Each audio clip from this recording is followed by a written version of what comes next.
Je suis Shalom, shalom, shalom. Je suis heureux ce soir d'être avec vous. Depuis quelque temps, nous sommes un peu éloignés de l'écran. Voilà, ce n'est pas par notre volonté. Et ce soir, sans plus tarder, nous avons un message. Et le message de ce soir, le thème est né à nouveau pour vivre. Né à nouveau pour vivre. Nous allons prendre notre Bible dans le livre de Jean 3, verset 3. La Bible déclare, Jésus lui répondit, en vérité, je te le dis, si un homme ne naît de nouveau, il ne peut voir le royaume de Dieu. Parole du Seigneur. Mes frères et sœurs, je vous salue dans le précieux nom de notre Seigneur Jésus-Christ, celui qui a fait les cieux et la terre, celui qui a fait toutes choses par sa puissance et par sa force, celui qui met en nous le vouloir et le faire, celui qui ouvre notre entendement pour que nous puissions comprendre le bon vouloir, la profondeur de sa parole. Et ce soir, le Seigneur m'a donné ce message afin que je puisse le partager avec vous.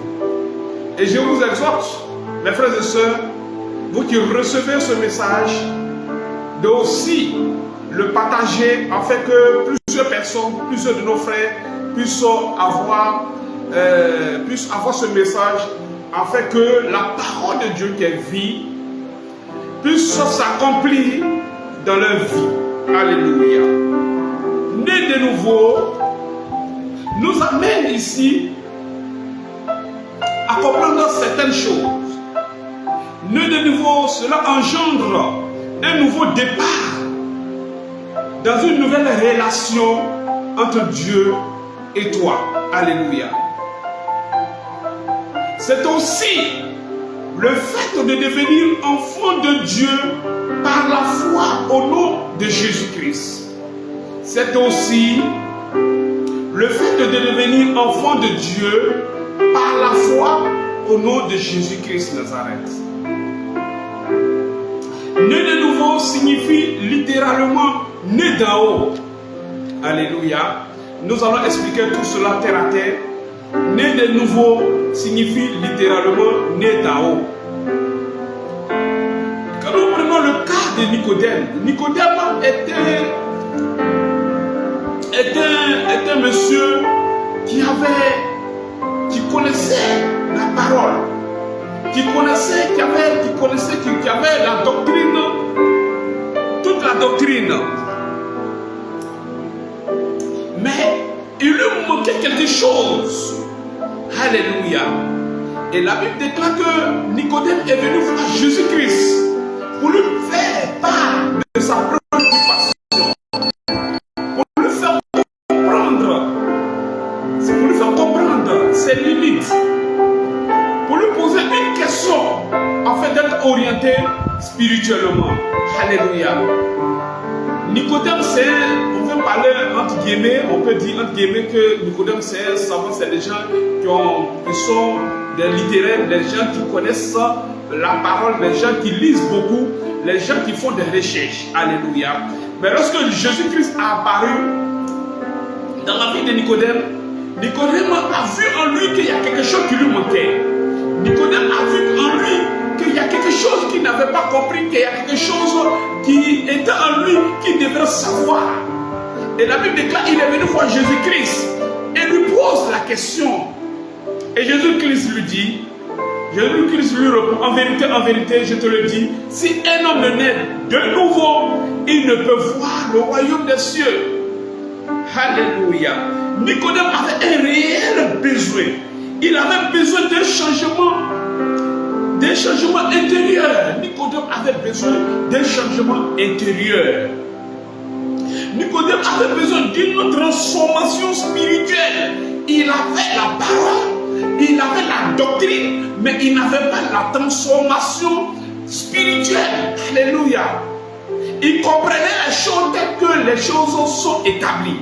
Il comprenait les choses, la parole, telle que la parole, elle est dictée, elle est dans le livre.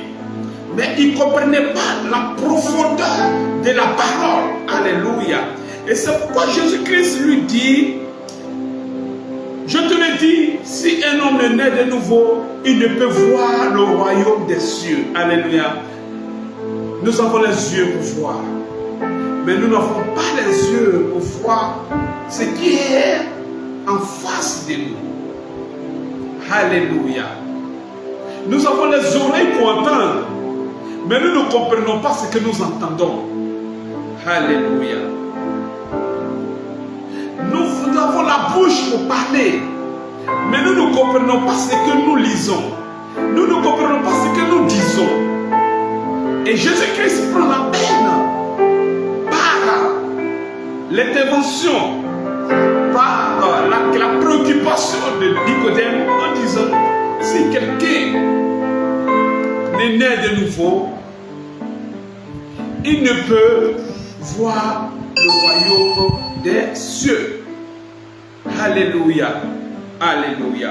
Donc je disais tantôt, né de nouveau signifie littéralement né d'en haut. C'est-à-dire, il faut être un homme. Il faut marcher. Il faut vivre sur la terre. La Bible nous dit que nous sommes dans le monde, mais nous ne sommes pas de ce monde.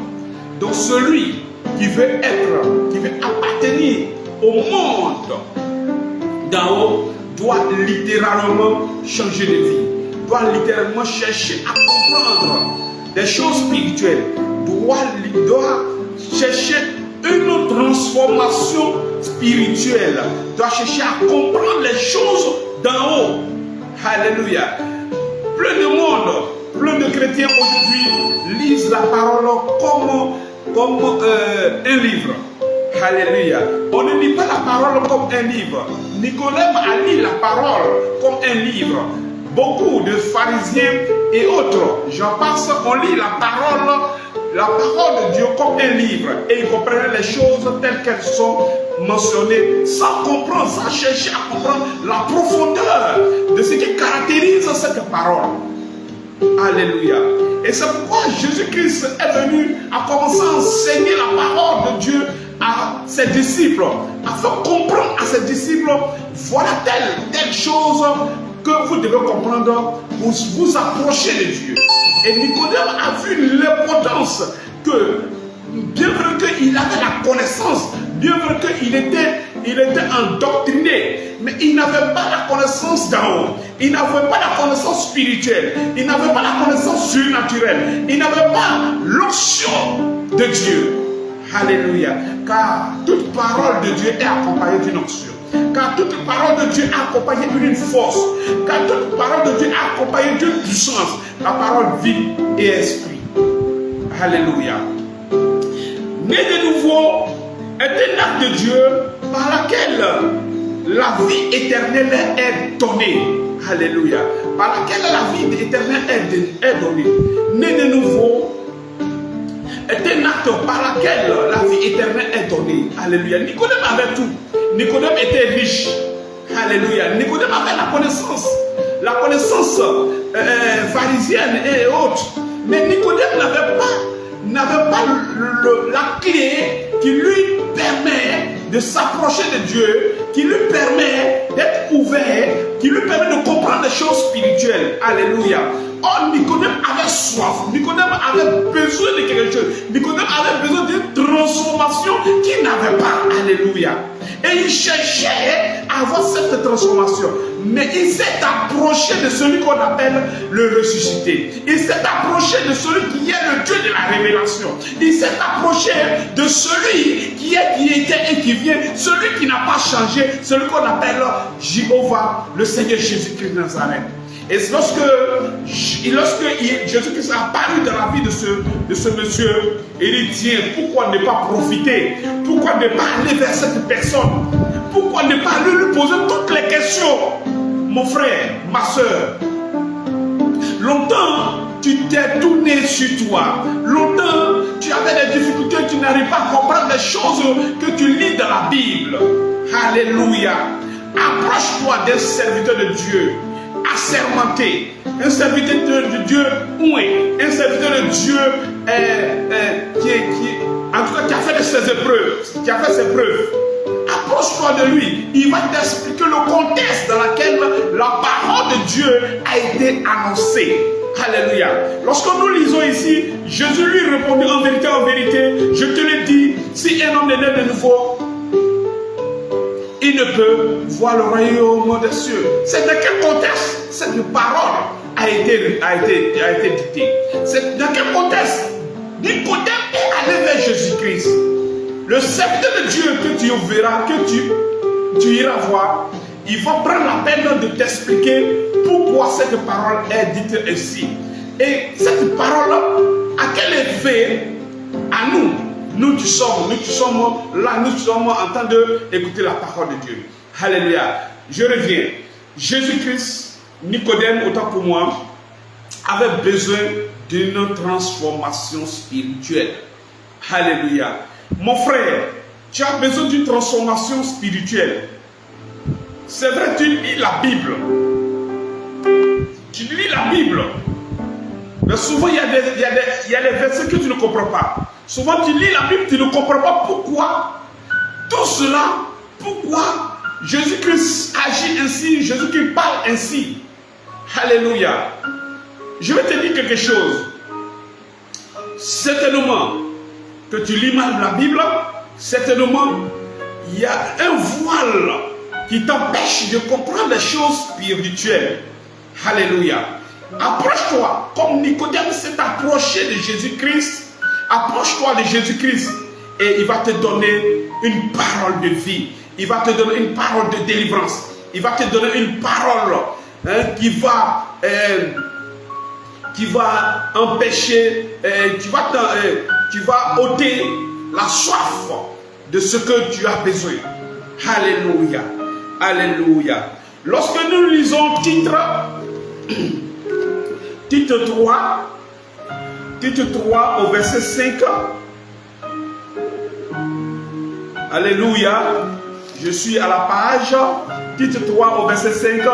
La Bible déclare, il nous a sauvés, non à cause des œuvres de justice que nous aurions faites, mais selon sa miséricorde, par le baptême de la génération et le renouvellement de l'esprit. Alléluia. La Bible déclare qu'il nous a sauvés. Ce n'est pas à cause de ce que nous faisons, nos bienfaits. Alléluia. Tous les bienfaits que nous faisons, tout ce que nous faisons pour plaire aux gens, ce n'est pas à cause de ça. Tout ce que nous faisons pour plaire à Dieu, ce n'est pas à cause de ça. Mais parce qu'il est miséricordieux. Parce qu'il nous aime. La Bible déclare qu'il a été la première personne à nous aimer. Alléluia. Alléluia. Mais Nicodème avait toutes ses caractéristiques. Nicodème avait tout. Nicodème faisait du bien. Nicodème, lorsque nous le voyons, lorsque nous voyons son comportement envers Jésus-Christ, nous voyons que ce monsieur, certainement et sûrement, il est caractérisé d'un amour. Il est caractérisé d'un homme bien. Alléluia. Alléluia. Sûrement, il faisait du bien. Alléluia. Et il avait la connaissance vers Jésus-Christ. C'est pas à cause, j'ai dit bien, c'est pas à cause de ses bienfaits. C'est pas à cause de son titre. Alléluia. Mais Dieu nous accepte de nous écouter et de nous répondre à cause de la miséricorde, à cause de sa grande bonté. Alléluia. Si tu veux là, il faut donner tout au mendiant, il faut faire du bien. Mais Dieu va te sauver. Dieu sera avec toi à cause de la miséricorde, à cause de la grâce et à cause de sa grande bonté. Alléluia. Alléluia. Vous voyez un peu, Nicodème, il avait la parole, mais lui manquait quelque chose. Nicodème, il n'était pas baptisé du Saint-Esprit. Il avait besoin du baptême. Alléluia. C'est pourquoi, mes frères et sœurs, lorsque vous venez à Christ, lorsque vous acceptez le Seigneur comme Seigneur et Sauveur personnel, il faut impérativement demander à être baptisé. Alléluia. Nicodème écoutait la parole de Dieu. Il écoutait même Jésus-Christ en ce moment. Alléluia. Mais quelque chose lui manquait. Alléluia. Il se demande, est-ce que je suis enfant de Dieu? Il se demande, est-ce que je fais partie de ceux qui sont dans le monde et qui ne sont pas de ce monde? Est-ce que je fais partie de cette génération, de cette nouvelle alliance qui est le Seigneur Jésus-Christ? Il s'est posé 1000 et 1000 fois des questions. Alléluia. Lorsque nous lisons ici dans Jean 1, verset 12. Jean 1, verset 12 à 13. La Bible déclare que, mais à tous ceux qui l'ont reçu, à ceux qui croient en son nom, elle a donné le pouvoir de devenir enfants de Dieu, lesquels sont nés non du sang, ni de la volonté de la chair, ni de la volonté de l'homme, mais de Dieu. Alléluia. Alléluia. Je dis et je le répète, toute personne qui s'approche de Dieu, Dieu a mis ça en lui. Il y a des caractéristiques en cette personne qui permettent à cette personne d'être enfant de Dieu. Et Nicodème voulait à tout prix devenir enfant de Dieu. Et Jésus-Christ, il pose la question à Jésus-Christ, mais je suis déjà grand, comment je peux devenir encore? Comment je peux rentrer dans le sein de ma mère et pour devenir enfant? Alléluia.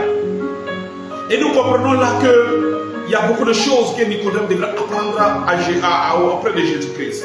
C'est pourquoi j'exhorte mes frères et sœurs, lisez beaucoup la Bible. Lisez beaucoup la Bible. La Bible nous enseigne beaucoup de choses. La Bible nous révèle la volonté. La Bible nous donne les dispensations et tout ce qui accompagne la parole de Dieu. Chaque parole que nous lisons dans la Bible, il y a un esprit, il y a l'esprit de Dieu qui accompagne cette parole pour l'accomplir dans notre vie. Alléluia. Quand la Bible mentionne dans Jean 1, verset 12 à 13, que à tous ceux qui l'ont reçu, mais à tous ceux qui croient à son nom, elle a donné le pouvoir de devenir enfant de Dieu. Mon frère, Nicodème il voulait comprendre pourquoi il devait être né de nouveau. Et la Bible déclare que lorsque tu acceptes la parole de Dieu, la parole est vie, la parole oriente, la parole nous transforme, la parole nous permet d'être spirituel, la parole nous permet d'être orienté, la parole nous permet de nous approcher de l'éternel, la parole nous permet de nous avoir une communion, une relation personnelle avec le Seigneur Jésus-Christ. Et la parole nous permet d'être celui que le Seigneur veut que nous soyons. Alléluia. La Bible mentionne que à tous ceux qui l'ont reçu, mais à tous ceux qui croient en son nom, elle a donné le pouvoir de devenir enfant de Dieu. Alléluia. Alléluia. Nicodème n'avait pas besoin de retourner dans le sein de sa mère pour revenir, mais il devrait accepter la parole. Il devrait accepter le Seigneur Jésus-Christ qui est la parole. Alléluia. Et c'est là que le déclic va commencer dans sa vie. Alléluia. Lorsque tu t'approches de Dieu, lorsque tu commences à lire la parole de Dieu, tu as les déclics, tu as les transformations, tu es rempli, tu es restauré. Alléluia. Quand la Bible mentionne à tous ceux qui sont, venez, vous tous qui êtes fatigués, chargés. Alléluia. Il dit, je vous donnerai le repos. Nicodème était chargé, Nicodème était fatigué, Nicodème avait tout, mais il lui manquait quelque chose. Il lui manquait la transformation spirituelle. Il lui manquait comment s'approcher de l'éternel. Il lui manquait comment recevoir la vie éternelle. Et celui qui détenait la vie éternelle était le Seigneur Jésus-Christ. Celui qui détenait la vie éternelle était le roi des rois, le lion de la tribu de Juda, le Dieu sacré des Hébreux. Alléluia. Je suis en train de parler à quelqu'un ce soir. Alléluia. Le Seigneur fera beaucoup de choses pour toi. Alléluia. Pas plus tard qu'avant-hier, Je parlais comme ça de l'évangile sur une voie, alléluia. Et il y avait un jeune frère musulman qui m'écoutait et qui ne parlait pas. Mais vers la fin, il me posait la question, il dit, mais frère, je n'arrive pas à comprendre. C'est vrai, je suis musulman, mais je n'arrive pas à comprendre. Je sais que les choses sont en train de changer. Mais demain, si je meurs, je vais où? Alléluia. Il a posé la question. Il dit, demain, si je meurs, je vais où? Alléluia. Voilà la question que Nicodème voulait comprendre. Voilà la question que chaque chrétien devait se poser. Voilà la question que toute personne qui se tourne vers l'Éternel cherche à résoudre, cherche à avoir une orientation spirituelle. Alléluia. Je lui ai dit et simplement dit, la vie éternelle se trouve en Jésus-Christ. Il dit, je suis la vie, je suis le chemin, la vie et la vérité. Et Dieu ne va au Père que par moi. Alléluia. Je le dis, que j'ai parlé avec conviction, j'ai parlé avec assurance, j'ai parlé avec onction. Et ce monsieur m'a écouté. Alléluia. Or, la personne que j'écoutais,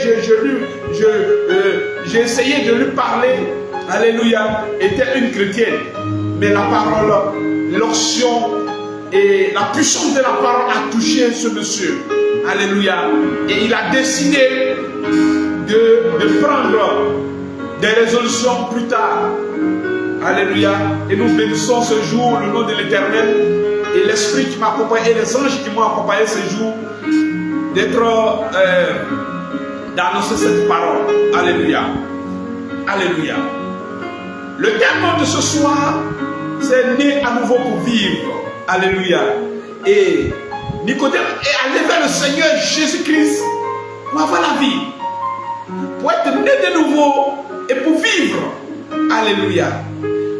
Nicodème, je dis que Nicodème est allé vers le Seigneur Jésus-Christ pour avoir, pour comprendre les choses qu'il n'arrivait pas à comprendre, pour comprendre comment rentrer dans le système de la vie éternelle, comment appeler le surnaturel dans sa vie, comment booster la parole qu'il avait déjà dans sa vie. Alléluia. Comment avoir la restauration de la parole qu'il avait déjà. Comment s'orienter à la vie éternelle. Alléluia. Nous allons tourner cette page et nous allons nous poser cette question maintenant de savoir pourquoi la nécessité d'une nouvelle naissance. Alléluia. Alléluia. Je bénis quelqu'un ce soir parce que Dieu est béni. Toi qui m'écoutes et qui me prends en marche, tu es béni. Et je sais que ce message ira loin et fera beaucoup de choses dans la vie de plusieurs personnes. Parce que tu as besoin d'une transformation. Tu as besoin d'une vie, d'une nouvelle vie. Alléluia. Lorsque Nicodème avait besoin de cette vie, il s'est approché à celui qui a la vie. Il s'est approché à celui qui donne la vie. Alléluia. Lorsqu'il avait besoin d'une transformation spirituelle, il s'est transformé à celui qui est le plus spirituel, qui est Jésus-Christ. Lorsqu'il n'avait pas compris, autant pour moi, la doctrine qu'il lisait, il s'est approché de celui qui est le maître de la doctrine. Celui-là même qui a déposé cette doctrine. Mais pourquoi la nécessité d'une nouvelle naissance? Lorsque nous lisons dans Éphésiens 2, verset 1, la Bible dit, vous étiez morts par vos offenses et par vos péchés. Sûrement et certainement, Nicodème avait péché et il ne comprenait rien. Il avait des voiles. Alléluia. Au niveau de son esprit, au niveau de sa compréhension spirituelle, au niveau de sa compréhension de sa vision, il était bouché par le péché, il était bouché par ses offenses. Alléluia. Et sûrement, lorsque nous n'arrivons pas à recevoir la paix, lorsque nous n'arrivons pas à recevoir l'onction, alléluia, sûrement et certainement, le péché nous empêche. Alléluia. Les offenses, nos offenses que nous faisons au Seigneur, nos iniquités, les transgressions qui nous retiennent en arrière, alléluia, nous empêchent de recevoir la vie et la transformation spirituelle. C'est pourquoi nous avons besoin d'une transformation. Nous avons besoin d'être nés à nouveau pour vivre. Car la vie que nous avons n'est pas la vie que nous devons avoir. Nous devons avoir une vie qui reflète la vie de notre Seigneur Jésus-Christ, qui nous donne l'assurance, qui nous donne la paix, qui nous donne la capacité, qui nous donne la mobilité, qui nous donne la vie éternelle. Et sans Jésus que nous devons avoir cela. Sans Jésus que nous obtenons cela. Alléluia. C'est pourquoi ce soir, pourquoi la nécessité, au deuxième grand thème, pourquoi la nécessité d'avoir une nouvelle vie. Alléluia. Parce que nous avons nos péchés, nos offenses, nos iniquités, nos transgressions, nous aboutissent et nous permettent d'être heureux, nous permettent d'être celui que nous devons être. Alléluia. Nos questions, notre manière de raisonner, alléluia, nous empêche de comprendre les choses spirituelles, nous empêche de comprendre les choses venant de Dieu. Alléluia. Et lorsque nous voyons un peu Nicodème, ce n'est pas parce que Nicodème n'était pas instruit. Nicodème était très instruit. Mais Nicodème avait besoin d'une transformation. Alléluia. Mais les raisonnements empêchent Nicodème de comprendre des choses spirituelles, comprendre des choses surnaturelles, comprendre l'onction et la puissance de Dieu.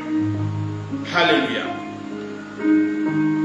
Et lorsque nous lisons dans Romains 3, verset 23, la Bible dit, car tous ont péché et sont privés de la gloire de Dieu. Alléluia. Alléluia. Mais Nicodème ne veut pas perdre la gloire de Dieu. Nicodème veut profiter de la présence de Dieu pour rentrer dans cette gloire. Mon frère, ma soeur, tu dois profiter. Comme on le dit souvent, la grâce est là. La grâce est là. Profite de cette grâce. Tourne-toi vers l'Éternel. Tourne-toi vers le Seigneur Jésus-Christ comme Nicodème l'a fait. Afin de recevoir la paix. Afin de recevoir une grâce particulière. Afin de restaurer ce qui a été déjà bouché. Afin de boucher ta compréhension et de comprendre les choses spirituelles et de comprendre la transformation et de recevoir les choses que tu n'arrivais pas à recevoir, de recevoir une transformation spirituelle. Alléluia. Alléluia. Alléluia. Pourquoi la nécessité d'une nouvelle vie, d'une nouvelle naissance autant pour moi? C'est parce que tous sont péchés et sont privés de la gloire de Dieu. Lorsque nous lisons dans Acte 3, verset 19, la Bible mentionne que repentissez-vous et convertissez-vous.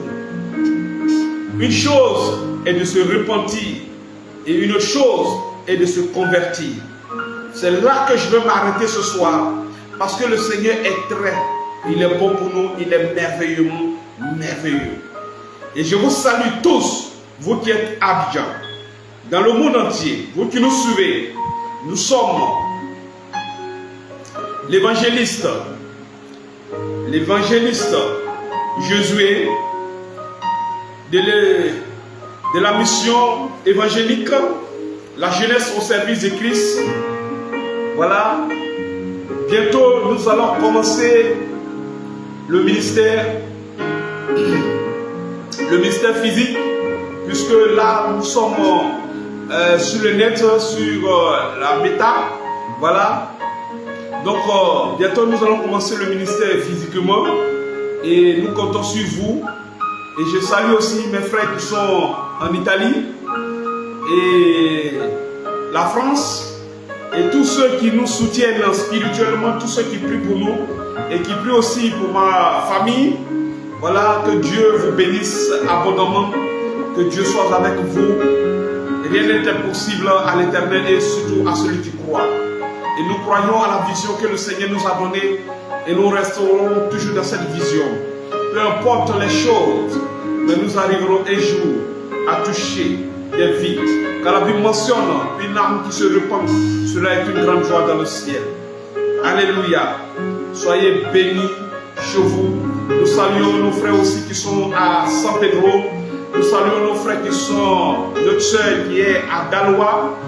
Voilà, nous saluons nos frères qui sont à Korobo. Voilà, soyez tous bénis, bénis, bénis, bénis. Shalom, shalom à vous.